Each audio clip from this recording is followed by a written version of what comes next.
Isu Presiden Jokowi bakal melakukan cawe-cawe di Pilkada 2024 mencuat setelah anak dan menantunya digadang-gadang maju menjadi calon kepala daerah.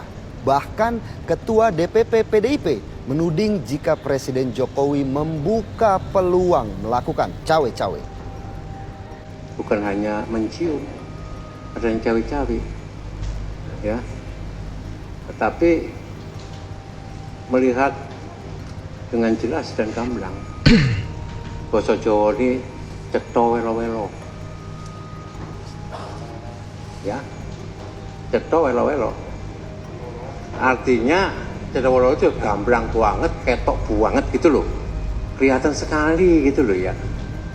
Kelihatan sekali ya. Ada indikasi upaya kembali penyalahgunaan kekuasaan sama seperti Pilpres kemarin. Ini loh, belum mulai kok sudah nuduh yang enggak. Ntar protes lagi kalau kalah. Kayak siapa itu, Pak Sekjen itu. Kan keputusan itu ada di tangan rakyat toh. Kok masih saja yang belum dimulai kok udah nuduh-nuduh, gimana toh? Maka daripada itu ya, kita minta betul penyelenggara pemilu ini benar-benar mengawasi dengan baik. Pengamat politik Adi Prayitno menyatakan sulit untuk Jokowi melakukan cawe-cawe di pilkada. Menurutnya pada saat pemungutan suara pilkada, Jokowi sudah tidak menjabat sebagai presiden dan tidak memiliki power untuk itu. Kalau bicara tentang pilkada kan domainnya dua hal. Pertama adalah domain partai-partai politik, karena apapun judulnya, partai politik itu adalah salah satu instrumen untuk bisa mengusung salah satu calon kepala daerah, entah itu gubernur, bupati, dan wali kota. Per hari ini, saya kira Pak Jokowi bukan ketua umum partai. Nah, yang kedua tentu saja kalau mau kita hitung secara rata-rata, pilkada serentak secara nasional itu dilaksanakan pada tanggal 27 November 2024. Itu persis kurang lebih sekitar 1 bulan ketika Pak Jokowi tak lagi menjadi presiden. Jadi dari dua penjelasan ini saja menurut saya rumit membayangkan bahwa Jokowi itu akan melakukan cawe-cawe terkait dengan pemilihan kepala daerah di sejumlah tempat yang mungkin terafiliasi dengan Pak Jokowi. Ini loh, emang kalau sudah benci dan tak suka dengan Pak Jokowi ya gitu. Belum aja dimulai pilkadanya udah nuduh-nuduh yang enggak untuk Pak Jokowi. Ini memang parah ini. PKS bilang bakal cawe-cawe untuk pilkada Jakarta. Urusan pilkada itu urusannya partai politik. Urusan mencalonkan itu juga urusan partai politik. Saya bukan ketua partai, saya bukan pemilik partai. Jadi jangan ditanyakan kepada saya. Ya. Itu jawaban Pak Jokowi, jelas-jelas loh ya. Itu apa ya? Tadi kan ditanya soal cawe-cawe di pilkada. Beliau mengatakan tidak pernah juga ya menyodorkan anaknya untuk dipilih, untuk didukung. Jokowi nggak pernah bilang gitu. Saya tidak pernah menyodorkan kepada siapapun, kepada partai juga tidak pernah. Tanyakan ke partai-partai. Ya. Pilkada serentak apakah sudah ditetapkan Pak oleh pemerintah untuk jadwal pilkada serentak? Tanyakan ke KPU. Tanyakan ke KPU. Ya itu. Segelintir orang ini masih bisa bilang begitu. Padahal Pak Jokowi sudah jelas-jelas ngomong seperti itu tadi. Putra bungsu Presiden Joko Widodo, Kaisang Pangarep, punya elektabilitas menjulang di sejumlah survei. Salah satu yang terbaru, hasil survei indikator politik. Di Pilgub Jawa Tengah, bahkan Kaisang unggul menempati posisi di atas Kapolda Jawa Tengah, Irjen Ahmad Lutfi, Taci Yassin Maimun, dan Bambang Wuryanto, Ketua DPD PDI Perjuangan Jawa Tengah. Ini loh, sangat judulnya, lihat ini. Gawat, Banteng siap-siap pakai koyok. Hasil survei indikator dan LSI Kaisang unggul di Jateng. Ini loh. ini hasil survei, bukan karena Pak Jokowi menyodorkan nama Pak Mas Kaisang atau gimana gitu. 20 nama yang kita tanyakan ada sedikit perubahan atau perbedaan pola dibanding top of mind. Dalam simulasi ini Kaisang berada di peringkat pertama tetapi dalam selisih margin of error dengan Ahmad Lutfi Kapolda Jawa Tengah. Jadi kita tidak tahu sebenarnya siapa yang unggul, apakah Kaisang ataukah Lutfi. Tetapi Kaisang berada di peringkat pertama secara absolut pun itu juga tidak dominan ya. Dan inilah simulasi nama 10 teratas dari hasil survei indikator politik. Nama Kaisang masih bertengger dengan 22,8%.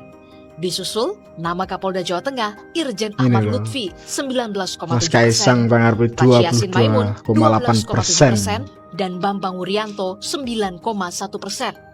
Sementara nama lain ada nama Diko Ganinduto, Hendra Prihadi, dan Ahmad Kudlori. Merespon ya memang tidak bisa dipungkiri ya, ini rakyat yang memilih ini, yang buat survei ini memang efek terah Jokowi memang dahsyat ini. Tapi Pak Jokowi ini benar-benar tidak cawe-cawe. Yang bilang cawe-cawe ya itu mesti sudah benci dari dulu, benci dari dulu kepada Pak Jokowi ini. Mbok di kasihan banget nih Pak Jokowi ini. Selalu dituduh cawe-cawe dalam kemenangan Pilpres ini. Yo ngalah, kok gitu ya. Kan itu suara rakyat loh yang milih, bukan gara-gara Pak Jokowi. Nanti kalau kalah nyala-nyalain Pak Jokowi lagi. Aduh, yang sabar Pak Jokowi. Pak Presiden membuka peluang Kaisang untuk maju di pilkada. Pak Golkar akan mengincar itu Pak, mungkin untuk mengusung. Hari Kamis saya akan kedatangan tamu. Siapa? Mas Kaisang. Kira-kira. Ya, hari Kamis jam 5 sore Mas Kaisang ke Golkar. Soal apa? Saat pencalonan di Jakarta. Enggak, ya kan Mas Kaisang itu ketua umum PSI. Dan ini kan kita detik-detik sebelum Agustus 27 pilkada kan, pastinya kita sesama koalisi ini kan harus bagaimana menyelaraskan jagoan-jagoan di pilkada bersama.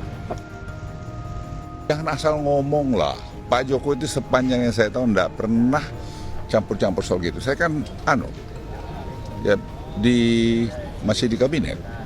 Orang bilang sama soal nyolek-nyolek Gibran. Mana pernah ngomong soal Gibran untuk jadi wakil presiden? Enggak pernah. Enggak apa. Presiden itu saya lihat sangat demokratis. Itu yang saya masih bertahu. Sangat demokratis. Menurut saya maaf. Kadang-kadang terlalu demokratis juga menurut saya, karena mungkin saya tentara ya, saya nggak tahu ya, tapi beliau sangat dengerin semua. Ini loh, Pak Luhut ini sebagai menteri dari kabinetnya Pak Jokowi sudah menjelaskan bahwa Pak Jokowi tidak pernah menyodorkan nama-nama anaknya dicalonkan di pilkada atau di mana itu, di Pilgub DKI Jakarta itu. Dia yakin bahwa hal yang sama tidak pernah Pak Jokowi nyodorkan nama Mas Gibran sebagai cawapresnya Pak Prabowo. Ini loh dibantah telak oleh Pak Luhut ini.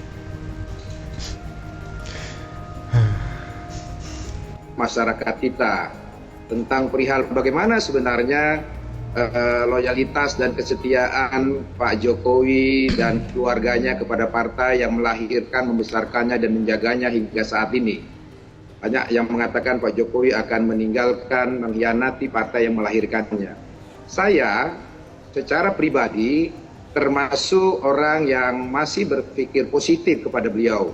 Saya yakin Pak Jokowi dan keluarganya adalah orang baik dan keluarga yang baik, karena saya berpikir partai politik yang dulu di 2 kali pemilu presiden saja melakukan hal-hal yang kurang mengenakan, kurang patut dan lain sebagainya, beliau rangkul. Masa sih partai yang melahirkan, membesarkan dan menjaganya akan beliau tinggalkan atau akan beliau pukul? Saya kira nalar sehat. Ini ada PDIP mudah sekali membangun narasi pengkhianat kepada Jokowi. Padahal perbedaan jalan dan pandangan politik merupakan hak konstitusional warga negara. Gitu. Sehat saya tidak sampai pada kesimpulan sebagaimana yang saat ini ramai dibicarakan di publik. Saya yakin Caca pada akhirnya insya Allah saya selalu berdoa kepada Tuhan Yang Maha Esa, Pak Jokowi tetap membuktikan bahwa dia tidak akan hanya meninggalkan legasi pembangunan fisik bagi bangsanya saja. Saya juga yakin dia juga akan meninggalkan legasi pembangunan karakter bangsa Indonesia, yaitu karakter yang penuh kesetiaan, penuh persaudaraan, utama sebagaimana yang sering beliau katakan, ingin persatuan nasional bangsa Indonesia itu dijaga, apalagi dalam pilpres yang akan datang. Saya kira salah satu persatuan yang akan dia mulai tentu dari partainya sendiri. Baik.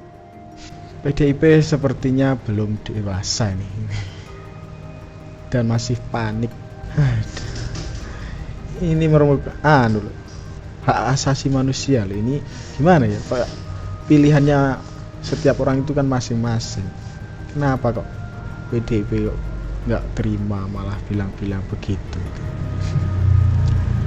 Lucu ini. Nanti yang 5 tahun lagi dibegitukan lagi. Wah, bayangkan Indonesia apa nggak makin bubrah ya? Ayo, gimana? Makanya mikir. Nah, nggak usah ngelawan-ngelawan. Aku suka bilang juga sama Pak, juga aku seneng kan namanya sekjen, bukannya Hastoknya yang suruh datang tiap 2 hari sekali loh, lapor ke ketua umum gitu, galak aku.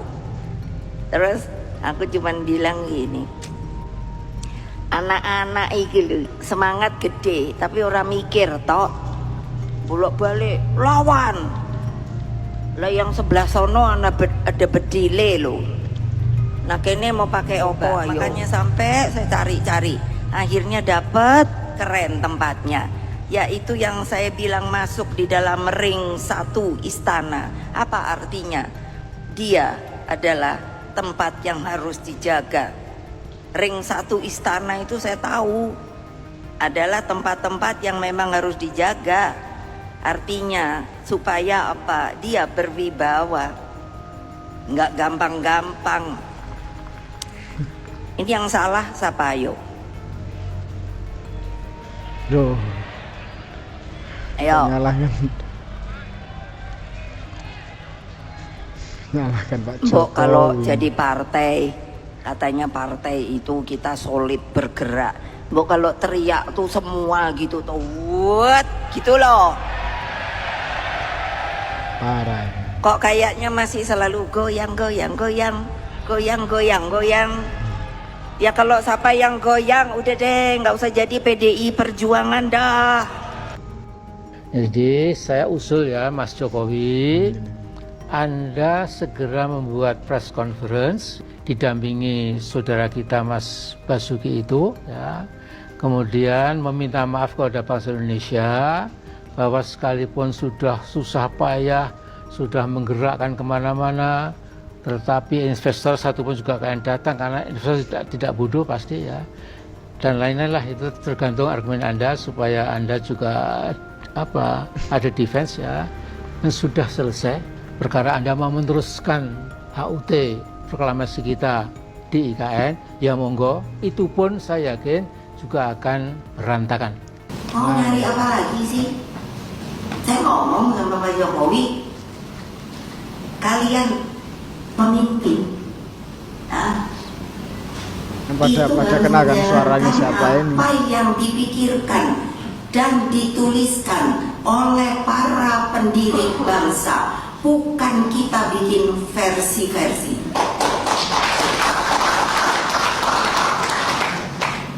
Nah kalau sekarang saya lihat memimpin itu bikin versi, aneh. Lama yang ada aja udah dijalanin aja susah banget. Itulah saya bilang pada Pak Ganjar, ini Pak Mahfud tahu kemana dia. Nah Ya, awas lo ya.